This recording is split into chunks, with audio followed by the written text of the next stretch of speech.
So I had to put in that hard work in that one, probably 7-8 months, and beef up as much as I could. Well, there was excitement. Yeah.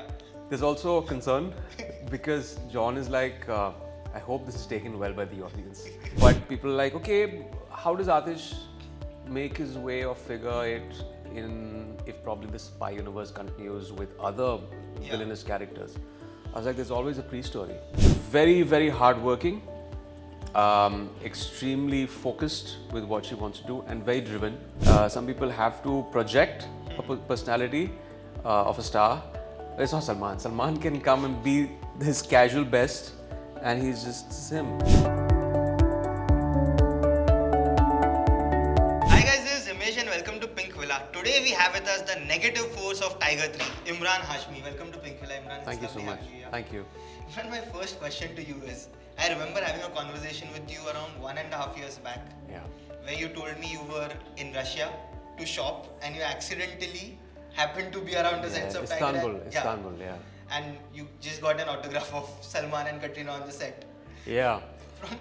Yeah, it was a lot of lies that I had to dole out because, you know, there was, it was pre-decided that I won't reveal that I was a part of the film. And if you see that, even the promo, the way the trailer was cut in which I was there, it's the prologue of the voice and ultimately the reveal of the character in the end. So I think it was pre-decided that, you know, it would be kind of a surprise. I know that everyone was in on it, everyone knew in the industry that I'm doing it. It's just that there's such a large bunch of people out there who, you know, follow you guys. And if it came out, and if the quote came out that I was part of the film, then it would kind of ruin the surprise and the surprise of the trailer. True. But do you remember your first ever conversation with Aditya Chopra when he came to you with the character of Aatish for Tiger? Yes. I actually got, I met Manish first and I met Adi after that. My meetings with Manish were primarily to understand what the character, the script, what would entail, what would it take from my side and what I could offer. And I think I met him post that after my second meeting with Manish. After, you know, I was convinced that this is something that I want to do. They were convinced that I would fit into the character, Manish would. And then Manish just said, I think we are vibing on the same frequency. You seeing the character the way I see it. He narrated the script, obviously, before that. And that's when I met Mr. Aditya Chopra. And it was quite interesting, the entire journey, because after that there was a lot of work to be done because, you know, we had to kind of mold that character, the look and everything. So a lot of work went into it. But what was the biggest challenge of playing Aatish? Well, first of all, nailing the multiple looks because that wasn't fixed. That wasn't pre-decided. The salt and pepper hair wasn't pre-decided. So in this very room, we've done probably 5 different, 6 photo shoots, probably 10 look tests to kind of lock those. And Manish is quite a hard taskmaster. It's very difficult to please him. And, you know, he wanted to be very, very clear because, you know, people are invested in Tiger. They know about Tiger. They know about Zoya, their lives. There's this new character coming in. And it was very important to visually introduce him in a very impactful way. So when you first see him, and without giving too many spoilers away, is that very kind of vulnerable, kind of young boy that you see, 25-year-old. And then the present day, when you see him as this very kind of rugged, salt and pepper, completely changed man. And also a middle part of his life when he was 35.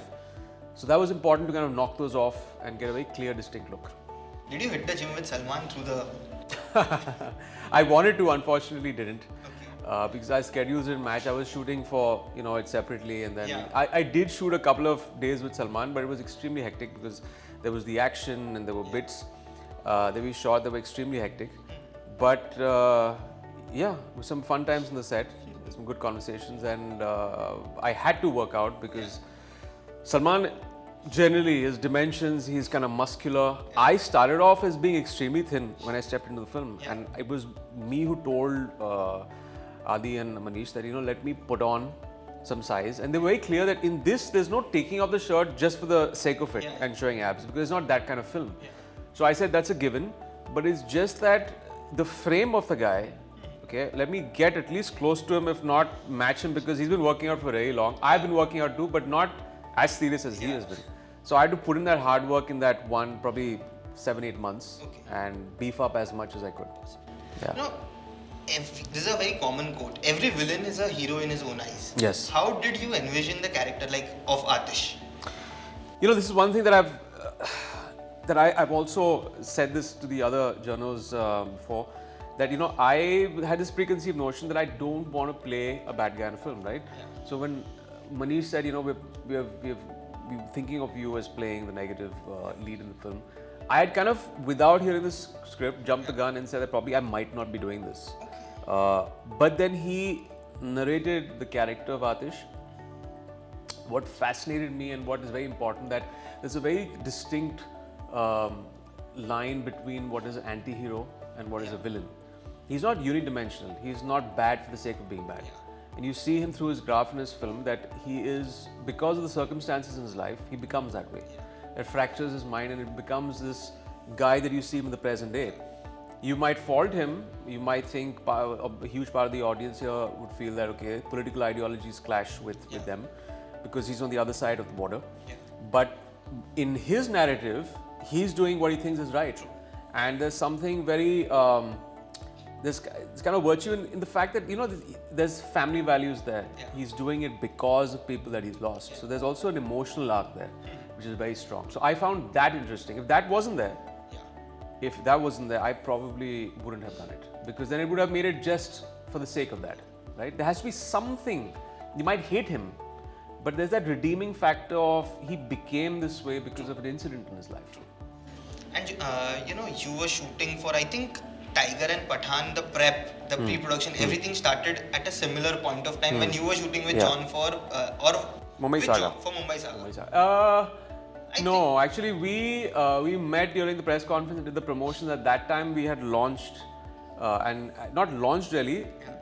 You had broken the article that I'm doing the film, or someone else had, and everyone started talking about it. So remember, John had met me and we spoke about him doing Pathaan and me this, but it was not during the shooting of Mumbai Saga. Maybe after, maybe during the promotions. Yeah, promotions, yeah. But what sort of discussion did you all had? Were you both, because you know, both were playing a negative force in this ambitious spy universe, and well, there was excitement. Yeah. There's also concern because John is like, I hope this is taken well by the audience, because you know, he might have played a negative lead or two before this. I have also done that in my career, but it's a little bit of a dicey line, you know, when you're playing an antagonist. So when you're going off on another path, you're just hoping that it turns out well. So that's a discussion we had. It's like, okay, God help us. We hope it turns out good for both of us in this. Every character has a backstory, which doesn't make it to the screen. Yes. Is there a probable backstory to Aatish in a certain timeline where he has met Jim? Can't rule that out. And you know, I don't want to give too much away about the film, but people are like, okay, how does Aatish make his way or figure it in, if probably the spy universe continues with other villainous characters? I was like, there's always a pre-story. There's always a pre-story. You can meet him at any point of time in his life between 25 and 50. So yeah, probably they cross paths at some point of time. Maybe they both scheme and try to bring someone else down. And you know, just before coming, I saw an interview where you said there were multiple possibilities of a collaboration with Salman over the last 10-12 years. And finally this happened. Yes. What was it when you both first met and like, okay, finally ho raha hai? Because I think Bajrangi ek tha, there was one production which you were supposed to do for him, and then finally it's over here. Well, I've you know, we've met multiple times before this, and there have been potential films that, you know, that were our way. But unfortunately, it didn't turn out. But you know, this is better late than never. Can't get bigger than the Tiger franchise. And it was great. I'm just very fond of Salman generally. I mean, so we're not like, it's not like we hang out every day, but it's an equation whenever I meet him, it's very warm, and it's just like, you know, it's very comfortable. Like there are some people you might meet and it's just there's no connect there. Yeah, you're formal and you're cordial. But I think Salman is very, very comfortable with each other, and that makes the whole working experience also fun. If not for an action film, which is another genre you want to work with him on? Not an action film. I think a musical romantic comedy or an ensemble also. I would love to do that. Because also in his career, he's had some really huge path-breaking songs. So, you know, a film where you can bring in doses of action, romance, comedy, and also a musical and have great songs, have probably 6 good songs and make Preetham compose it. So, yeah, it would be good. A lot of people are complaining on Twitter. I know. That they wanted one song of you. Preetham also was. Yeah. Preetham also tried his level best to convince the team that, you know, give Emraan a romantic track in the backstory. But it would really ruin the pace of the film. I mean, if you see the film, it's, a song has its place, but it's not really that. Yeah. It is more story driven. There's more action and this grandeur scale driven with a lovely backstory. Yeah. So I think another song would kind of ruin the pace, if you ask me. Wo Zamana Gaya actually, where you can just kind of put in and throw in like 6 songs into the film. People are getting a little to the attention span. The patience, it's lacking these days with the audience. Okay. And then there's Katrina, who is the, tigress. I would call her the tigress. She Yeah. has so much action in the film. Yes. She's doing everything basically. Yeah. And like you said, she's someone who doesn't need a man to save her. Yeah. What was it like working with her? Because you are fighting her as well in the film. So. Yeah. Well, she's someone I've admired for the longest time. Her choreograph, the way she's kind of made great strides. And this is my first time working with her. She's just great working with because she completely surrenders as far as the character goes, the vision of the director. No questions asked. She'll give the director multiple takes, and Manish likes to take a lot of takes. He's like never happy with the first take. He's like, okay, I want another one, because he wants to get the key right. So she really puts in her heart and soul, and I hadn't seen most of the other action set pieces because I was not part of them. But yeah, some crazy. She really kicked ass in the film. Yeah. And when someone does a film with YRF, it is not one off in isolation. There are multiple collaborations which happen through the process. Yes. Have you had discussions with YRF on other stuff over the last 2.5 years? Are you talking about generally about in the Spy Universe? Both, generally about Spy Universe and even outside of it. But potentially, but nothing that I've signed yet. Yeah. But inshallah, hopefully. Soon. Yeah. Okay. And there's one segment. You have done multiple 2-hero films over the last, let's say 10 years. Yes. So can you tell us one quality about your co-stars which make them what they are? Mm-hmm. So first is Amit ji. You did Chehre with him. Oh, he's extremely disciplined. He's and I was so surprised, not because of anything else. I just felt that he's a man with so much experience. He will come for readings. I'm like, Mr. Bachchan is coming for readings. I didn't expect that. I thought he's with his god of acting, he will just turn up on set. But he comes and he asks questions. The director, he wants to know exactly what the director wants. That's commendable. And he loves his rehearsals. He wants to knock it and get the pitch bang on before the camera rolls. So that's really good. Akshay. Very disciplined.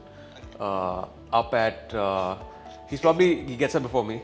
I wake up probably on the shoot probably at 6:30. I think he's up at 4:35, and he's there. He's one of the few actors who you can expect to be there at 7 in the morning. Yeah.